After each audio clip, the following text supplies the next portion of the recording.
കഴിച്ചു. Pre marriage course കൂടിയതിന് ശേഷം വിവാഹം കഴിച്ച ഒരു വ്യക്തിയാണ്. എത്ര ദിവസത്തെ കോഴ്സായിരുന്നു? അത് 2-3 ദിവസത്തെ കോഴ്സ്. എങ്ങനെയുണ്ടായിരുന്നു? ഇപ്പൊ ഓർക്കുമ്പോ എത്ര വർഷത്തിന് മുമ്പുള്ള സംഭവം ഇത്? 28 വർഷത്തിന്. 28 കൊല്ലം ഓർമ്മയെ പോലും കാണത്തില്ലല്ലേ? നമ്മൾ രണ്ടുപേരും 2 സാഹചര്യത്തിൽ ജീവിച്ചു വന്നവരാണ്. അപ്പോ 2 സാഹചര്യം കൂടി വരുമ്പോഴത്തേക്ക് അത് ഒന്ന് ഇണങ്ങി ചേരുവാനായിട്ട് കുറച്ച് സമയം വേണം.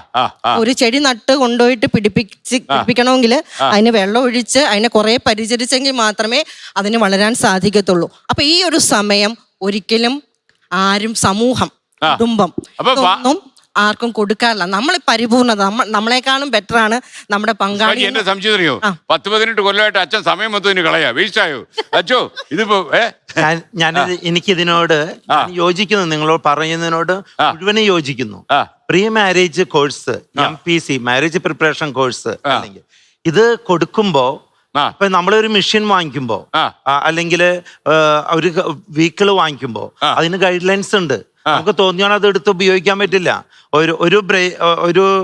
ഒരു വ്യക്തി ദാമ്പത്യ ജീവിതത്തിലേക്ക് കടക്കാൻ ആഗ്രഹിക്കുന്നു, കൂടിച്ചേരലാണെങ്കിലും പ്രണയവിവാഹമാണെങ്കിലും എല്ലാത്തിനും ഒരു ഗൈഡ് ലൈൻസ് അത്യാവശ്യമാണ്. ഒരു പക്ഷെ ആ ഗൈഡ് ലൈൻസിന് അത് കൊടുക്കുന്നില്ലെങ്കിൽ അവരുടെ കൂടിച്ചേരൽ ജീവിതമാണെങ്കിലും പ്രണയ ജീവിതമാണെങ്കിലും അതില് ഇമ്മച്യൂരിറ്റി എല്ലാ മനുഷ്യരിലും. 18 വർഷമായിട്ട് ഈ പ്രീ മാരേജ് കൗൺസിലിംഗ് നടത്തുന്നുണ്ട്. ഞാൻ 33 വർഷമായി വിവാഹം കഴിച്ചിട്ട്. എന്റെ കുടുംബത്തിൽ യാതൊരു പ്രശ്നവുമില്ല. പരസ്പരം മനസ്സിലാക്കുക എന്നുള്ളതാണ് ഏറ്റവും വലിയ കാര്യം. Very good.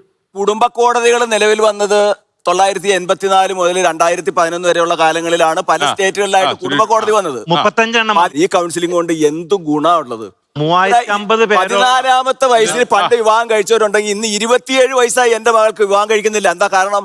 അവർ പറയുന്നത് ആരെ വിശ്വസിച്ച് എങ്ങനെ വിവാഹം കഴിക്കും മനസ്സിലാക്കേണ്ടതായിട്ടുണ്ട്. നിങ്ങളുടെ മകളെ വിവാഹം കഴിക്കാൻ ആഗ്രഹിക്കുന്നില്ലെങ്കിൽ അതിന് കാരണം എന്തായിരിക്കും?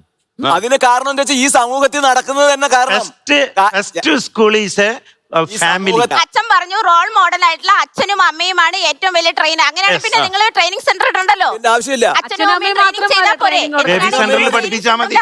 ബേബിയായി പോവും കുട്ടി.